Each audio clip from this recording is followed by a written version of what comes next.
Hello everyone, welcome back to the channel.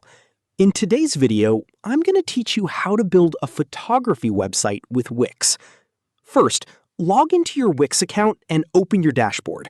This is where you manage all of your websites and projects. Once you're inside the dashboard, navigate to the Sites section and click Create New Site to begin building your photography website. When Wix asks how you'd like to start, choose the Template option.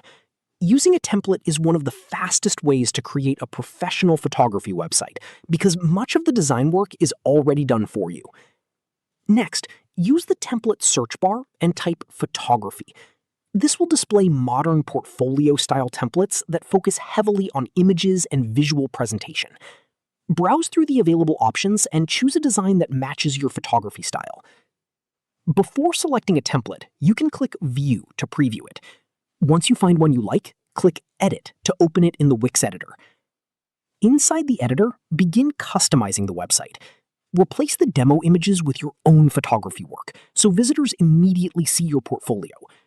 Update the text sections with your name, photography specialty, and a short introduction about your services. Once you're happy with the design, click Publish. And that's it. You've successfully built a photography website with Wix. Thanks for watching, and I'll see you in the next tutorial.